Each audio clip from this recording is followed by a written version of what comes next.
നേരാ തിരുമേനി. ഈ പച്ചൻ പള്ളിക്കുറിച്ച് പോയിട്ടില്ല. മരം വെട്ടുകാരനായിരുന്നു എൻ്റെ അപ്പൻ. കൺമുമ്പിൽ വെച്ച് എൻ്റെ അമ്മച്ചിയെ കയറി പിടിച്ച റേഞ്ചർ സാഹിബിനെ ഒറ്റ വെട്ടിന് 2 തുണ്ടാക്കിയിട്ട് എൻ്റെ അപ്പൻ ജയിലിൽ കയറുമ്പോൾ എനിക്ക് 9 വയസ്സ്. കഴുമരത്തെന്ന് അപ്പൻ്റെ ശവമിറക്കി ഇങ്ങനെ കയ്യിലോട്ട് വാങ്ങിക്കുമ്പോ അന്ന് എൻ്റെ 10ാമത്തെ പിറന്നാളാ. പനമ്പായ പൊതിഞ്ഞു കെട്ടി 3ാം പക്കം എൻ്റെ അപ്പനെ ഈ പള്ളിമുറ്റത്തുകൊണ്ട് ഇറക്കുമ്പോ എന്റെ കണ്ണിന്റെ മുമ്പിൽ ഇപ്പോഴും ഞൊളയ്ക്കുവാ തിരുമേനി. ഈ നീളത്തിലുള്ള കൃമികള് അപ്പന്റെ മൂക്കിന്ന് വായുന്നു.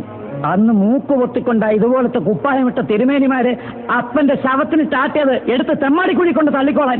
അന്യം വേർക്കുന്ന കാശ് കൊണ്ട് അപ്പം തിന്ന് വീഞ്ഞും കുടിച്ച് കോണ്ടാസയിലും ബെൻസയിലും കയറി നടക്കുന്നവരുടെ പളുവളത്തെ കുപ്പായത്തോട് അന്ന് തീർന്ന തിരുമേനി ബഹുമാനം. ഇപ്പൊ എനിക്ക് അതിനോട് തിരുമേനി ഇംഗ്ലീഷിൽ പറഞ്ഞ സാധനമാ. എന്നതാടാ നീ തലകുലിക്കല്ലോ.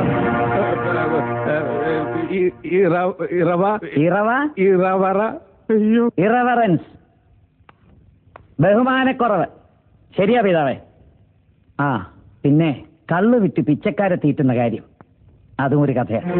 11ാമത്തെ വയസ്സിൽ അപ്പം കിടക്കുന്ന എന്റെ ഇടതുഭാഗത്ത് അമ്മച്ചിയും കൂടെ കുഴിച്ചു മൂടിയിട്ട് മീനച്ചിലാറ് നീന്തിക്കേറി കാട്ടില് കള്ളക്കാച്ച് തുടങ്ങുമ്പോ ഇന്നത്തെ ഈ മധ്യരാജാവിന് ചക്കരയും കൊടും കൊഴും വാങ്ങാനുള്ള കാശ് തന്നത് പള്ളിയും പട്ടക്കാരും ഒന്നുമല്ല, അങ്ങാടി തെണ്ടിപ്പെറുക്കി നടന്നൊരു തള്ളയാ, ഒരു മുഴു പ്രാന്തി.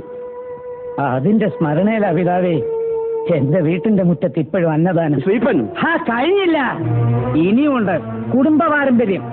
കേട്ടോ തിരുമേനി, എന്റെ അപ്പൻ സായിപ്പിനെ കൊന്നിട്ട് കഴുകുമരത്തെ കയറുന്ന കാലത്ത് ഈ നിൽക്കുന്ന കുടുംബമഹിമക്കാരൻ കുന്നേമത്തച്ഛന്റെ അപ്പനും പെമ്പിളയ്ക്കും ബ്രഹ്മം സാഹിബിന്റെ ബംഗ്ലാവിലാ പണിയെന്ന് വെച്ചാല് സാഹിബിനെ കുളിപ്പിക്കണം, പേടിപ്പിക്കണം, കിടക്ക കുടഞ്ഞു വിരിച്ച് കിടത്തണം. പിന്നെ ഇപ്പത്തെ മിണ്ടിപ്പോരുത്. തിരുമേനി കണ്ടു കാണും, ഇവന്റെ താഴെ ഉള്ളതുങ്ങളുണ്ടല്ലോ കൂടപ്പറപ്പുകള്, 4ന്റെയും തൊലി വെളുകളാന്നാ. പിന്നെ പൂച്ചയുടെ ജാതി കാണും ജനസിന്റെ കോണം.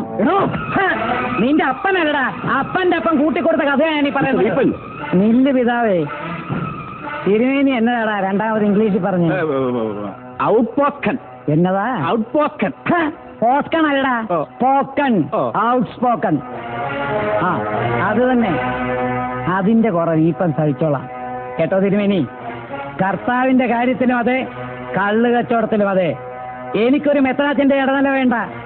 മനസ്സിൽ വെച്ചോ തിരുമേനി, ഐ ആം ഔട്ട് സ്പോക്കൺ. ആടാ